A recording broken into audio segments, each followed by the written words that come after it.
Oi, gente! Aulinha 2 sobre História do Brasil. Eu não vou falar nessa aula necessariamente sobre a chegada dos portugueses no Brasil, mas eu vou falar sobre os tratados que foram assinados no século XV e que dividiram o mundo entre Espanha e Portugal. Esses tratados são importantes também para entender o contexto das grandes navegações. Aqui está o meu roteiro de aula. E, enfim, vou seguir o roteiro. E eu vou começar, antes de efetivamente falar sobre os tratados, eu vou começar mostrando dois truques para vocês. O primeiro truque é para entender a direção da Rosa dos Ventos. E o segundo truque é o truque do século. Então vamos para o primeiro truque para entender a direção da Rosa dos Ventos, que vai ser importante quando vocês estiverem tentando compreender as grandes navegações. Vamos lá. Rosa dos Ventos.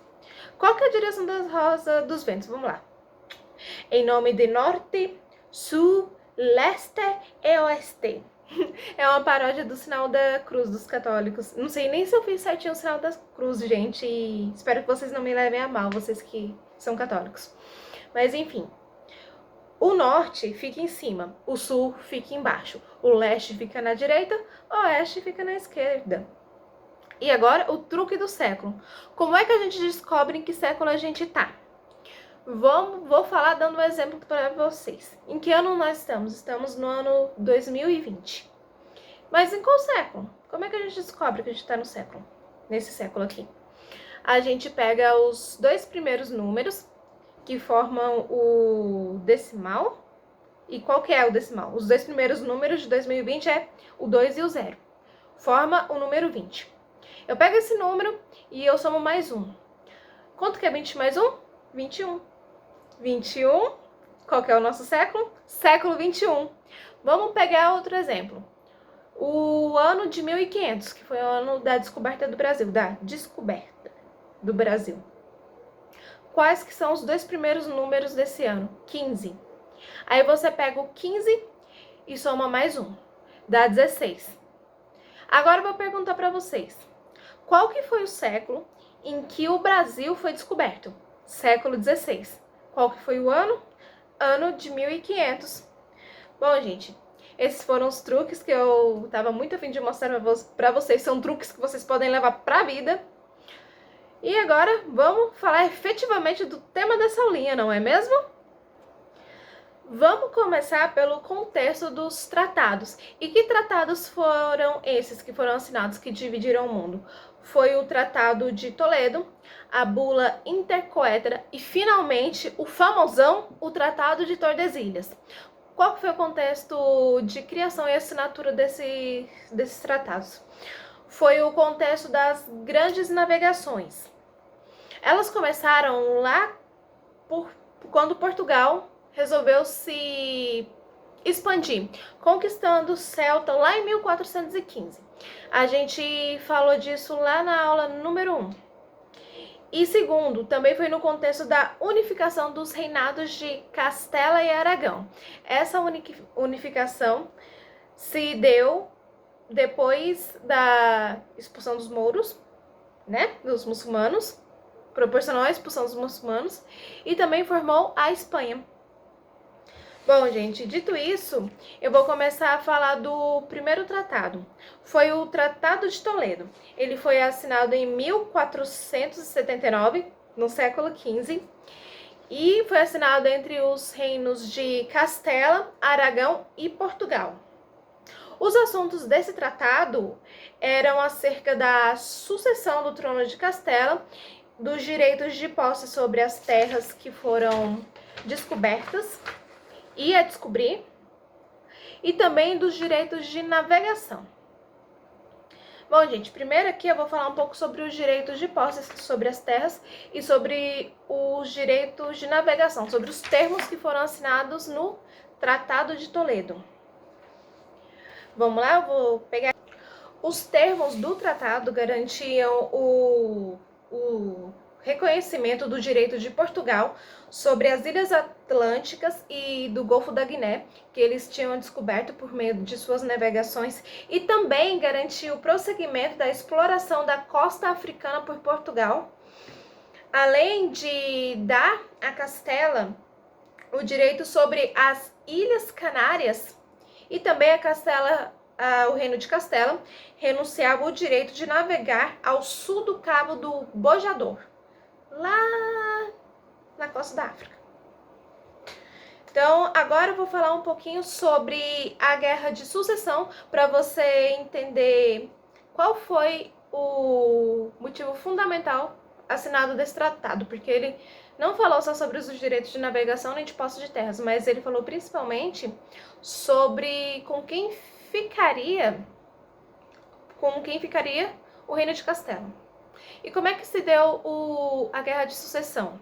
Essa Guerra de Sucessão, ela envolve uma morte, ela envolve uma suspeita de traição e ela envolve casamentos. Vamos lá, vamos começar pela morte. E a morte foi de quem? Foi do rei de Castela, Henrique IV, lá no ano de 1474. Esse rei, ele tinha uma filha, Joana, e ele tinha uma meia-irmã, Isabel. Ambas, elas possuíam direitos a tomar o trono de Castela. Só que metade dos nobres apoiavam Joana, a outra metade apoiava Isabel. Por quê? Havia uma suspeita de que a esposa de Henrique havia traído ele com o seu pajem, Beltrão.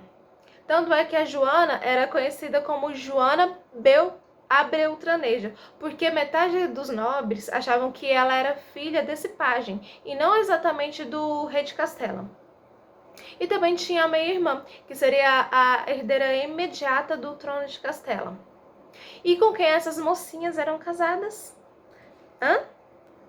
Joana, ela era casada com Afonso V, o rei de Portugal.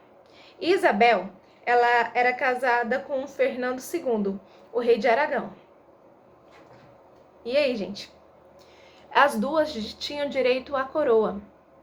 Com a morte do rei Henrique, o cargo de rei ficou vago. E quem é que ocuparia esse cargo? Estava na disputa o rei Afonso e estava na disputa o rei Henrique, por conta dos casamentos.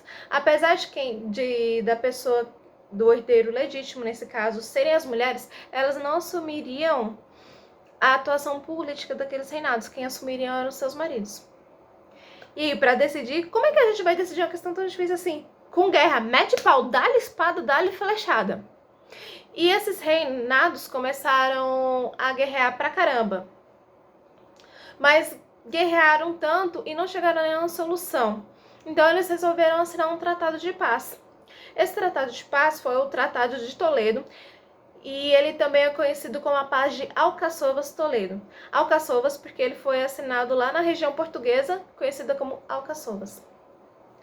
E o último termo que esse Tratado de Toledo, ou melhor, o principal termo que esse Tratado de Toledo tratou, foi o reconhecimento do reinado de Castela para Isabel.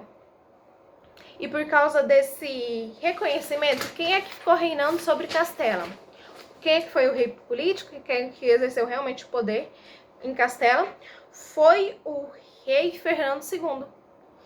E foi assim que Aragão e Castela se unificaram e formaram a Espanha. E os reis Fernando e Isabel ficaram conhecidos como os reis católicos. Bom, e esse foi o primeiro tratado que tratava acerca dos direitos, dos direitos de reconhecimento de navegação e de posse de terra. Agora vamos falar sobre o segundo tratado, a Bula Intercoetera. Ela é conhecida como bula porque ela teve o aval do Papa, o Papa Alexandre. Só que esse Papa Alexandre não era imparcial na parada. Ele era chegado ao rei de Castela. Então, os termos desse tratado foram mais favoráveis para a Espanha, né? A gente acabou de falar da unificação de Castela e Aragão. Então, vamos lá, vamos aos termos desse tratado. Pelos termos, ou melhor, aos termos dessa bula. Pelos termos desta bula alexandrina, que foi mediada pelo Papa Alexandre VI, as terras a 100 léguas da costa do arquipélago de Cabo Verde e a oeste... Ai. Gente do céu, eu bati meu dedão aqui na mesa da escrivaninha. Até me atrapalhar um pouco. Mas vamos lá. Vamos voltar aos termos. Os termos da bula intercoetra. Nesses termos, as terras que... Vamos calcular, vamos imaginar que a gente chegou lá no arquipélago de Cabo Verde. Arquipélago é um conjunto de ilhas. O arquipélago de Cabo Verde fica um pouquinho para lá da África. Para lá. Vamos imaginar. Tá lá o barquinho, chegou no arquipélago de Cabo Verde. Aí ele tá a fim de explorar, para conhecer o mundo. O que a gente fazia para garantir a posse das terras que fossem descobertas? Você chegava lá no arquipélago de Cabo Verde, você contava 100 léguas da costa do arquipélago de Cabo Verde. Você navegava mais 100 léguas. As terras que estivessem a oeste desse marco, elas pertenceriam à Espanha. E as terras que estivessem a leste pertenceriam a Portugal. Vocês lembram, né, gente? Leste para cá, oeste para lá. Mas esse tratado ele não foi aceito por Portugal, porque Portugal considerava os termos favoráveis demais a Castela e Aragão, vulgo Espanha. Se esse tratado, ou melhor, se essa bula ela tivesse realmente sido aceita, todo o continente americano ficaria para a Espanha. E a área de influência de Portugal, ela se daria no continente africano, nas ilhas da costa do continente africano e também no continente asiático. Então, de acordo com uma linha dessa bula, vocês imaginam o mapa do mundo, planisfério, assim. Ele dividiu, a linha dessa bula dividiu o mundo no meio. Então, para cá, ficaria para a Espanha, e para cá seriam as terras da América, e para cá, que seriam as terras da África, da Ásia, e as ilhas costeiras da África, Ásia, e também a Europa, né, ficariam para Portugal. Portugal não gostou dessa história, então não assinou o tratado. E aí, eles pensaram mais um pouco e criaram finalmente o famosão, o Tratado de Tordesilhas. O Tratado de Tordesilhas foi assinado em 1494. Ah, mais uma coisa. A bula intercoetra, ela foi idealizada em 1493, tá bom? Então vamos lá para o Tratado de Tordesilhas. O Tratado de Tordesilhas, ele foi assinado em 1494 e teve uma referência um pouquinho diferente. A referência ainda era o arquipélago de Cabo Verde, só que ele aumentou as léguas que eram consideradas. Então, você chegava lá em Cabo Verde e contava 370 léguas depois de Cabo Verde. Os territórios que ficassem a leste pertenceriam a Portugal, e os territórios que ficassem a oeste pertenceriam a Castela e Aragão. E, de acordo com os termos deste tratado, finalmente o Tratado de Tordesilhas, Portugal ele ficou só com um pedacinho do Brasil. E Espanha, ele ficou com grande parte da América que foi descoberta. Bom, gente, esses tratados, eles não foram aceitos pelos outros países europeus. Porque como assim? Que prepotência é essa desses dois países? Eles dividiriam o mundo entre si. Então, eles não foram respeitados. Os outros países, depois que resolveram seus problemas políticos e começaram a financiar as navegações também, eles começaram a invadir o espaço que era considerado de Portugal e Espanha, e começaram a estabelecer as suas colônias também.